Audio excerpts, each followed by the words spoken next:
Hello friends, હું છું કલ્પના. મારી ચેનલમાં આપનું હાર્દિક સ્વાગત છે. હેલો ફ્રેન્ડ્સ, સબ્જી તો આપણે ખાતા જ હોઈએ છીએ, પણ આવી શું સબ્જી તમે ખાધી છે ક્યારે? કંદમૂળની, જે પહાડી પ્રદેશનું આ એક કંદમૂળ છે અને હેલ્થ માટે ખૂબ જ સારું છે.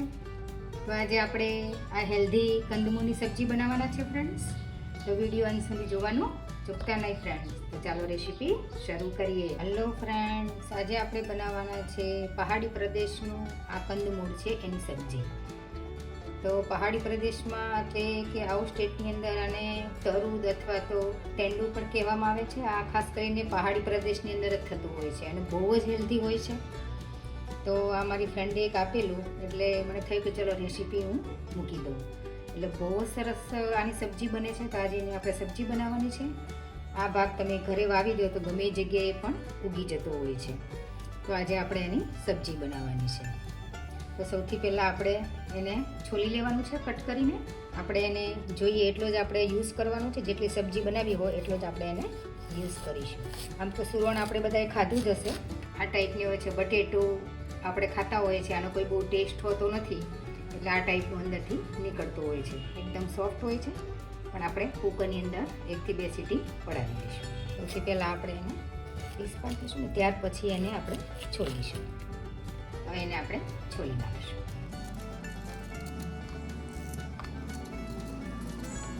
આ રીતનું બધું આપણે છોલી લઈશું. સૌથી તમે જોઈ શકો છો કે થોડુંક આ ચીકણું હોય, પણ હેલ્થ માટે બહુ જ બેસ્ટ છે. વધુમાં વધુ ફાઈબર હોય છે એ કંદમૂળની અંદર છે.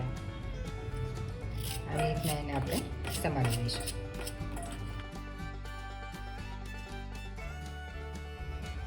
આપણું ટેંડુ એટલે કે તરુદ છે એ સમારી લીધું છે મેં કંદમૂળ. હવે એને આપણે 1 થી 2 સીટી પડાવી કુકરની અંદર એડ કરી દઈએ. થોડું પાણી એડ કરી દઈએ. ટેસ્ટ મુજબ થોડુંક મીઠું એડ કરી દઈએ. કુકરનું ઢાંકણ બંધ કરીને આપણે ચડવા દઈએ. આપણી સબ્જી છે એ બફાઈ ગઈ છે. તમે જોઈ શકો છો એકદમ સોફ્ટ થઈ ગઈ છે. હવે એનો આપણે વઘાર કરીશું. અહીંયા મેં ગેસ ઉપર એક પેન ચડાવી દીધી છે. એની અંદર મેં 2 ટેબલ સ્પૂન તેલ લઈ લીધું છે. હવે એનો આપણે વઘાર કરીશું. સૌથી પહેલાં આપણે જીરું એડ કરીશું, હિંગ એડ કરીશું, એને થોડાક મરચાં લીધા છે એડ કરીશું, મીઠો લીમડો એડ કરીશ. અહીંયા મેં લસણનો પાવડર લીધો છે એ એડ કરી દઈશું.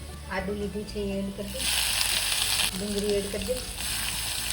એ બધું સાંકળી દઈશ.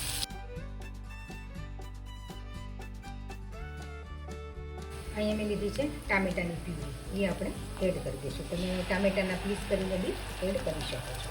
અને થોડીક વાર માટે આપણે એને ચડવા દઈશું. થોડુંક આપણે મીઠું એડ કરી દઈશું.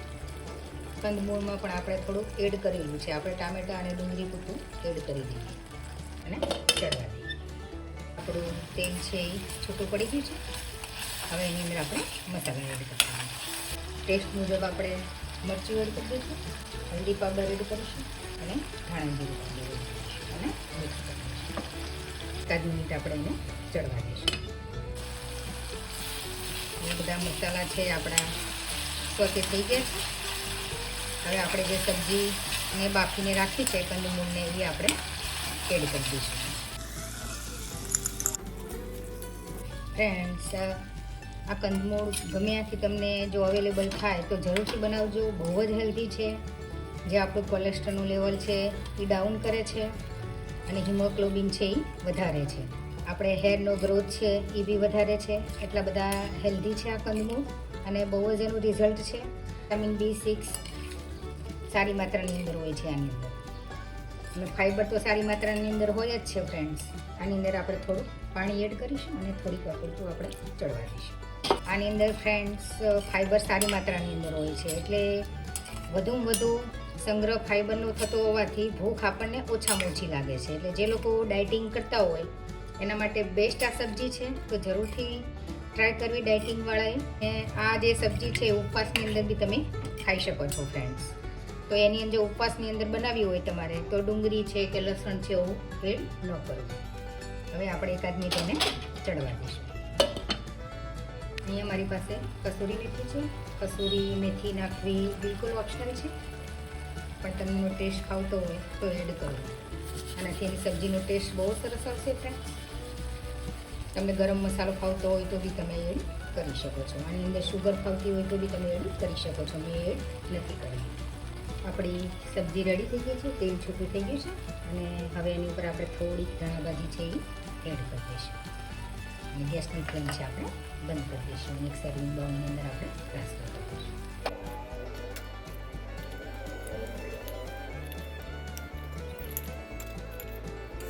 થોડીક આપણે ધાણા ભાજી છે એ સ્પ્રિંકલ કરી દઈશું. ફ્રેન્ડ્સ, આપણી ટેસ્ટી અને ચટાકેદાર એવી કંદમૂળની એટલે કે તરૂદની સબ્જી બનીને રેડી થઈ ગઈ છે ફ્રેન્ડ્સ. તો તમે એક વખત જરૂરથી ટ્રાય કરજો ફ્રેન્ડ્સ. આ પરોઠા, થેપલા, ખીચડી એકદમ મસ્ત લાગે છે એની સાથે ખાવામાં.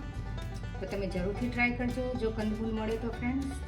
તો આપણી આવી હેલ્ધી સબ્જી તૈયાર છે ફ્રેન્ડ્સ. તો તમને આ સબ્જી ફ્રેન્ડ્સ કેવી લાગી તો મને કોમેન્ટ સેશનમાં જરૂરથી ફ્રેન્ડ જણાવજો. અને જો સબ્જી સારી લાગે તો ફ્રેન્ડ્સ અને ફેમિલીમાં જરૂરથી શેર કરજો ફ્રેન્ડ્સ. તો મળીએ આવા જ હેલ્ધી વિડીયો સાથે. તો બધા ફ્રેન્ડને જય શ્રી કૃષ્ણ. આવજો.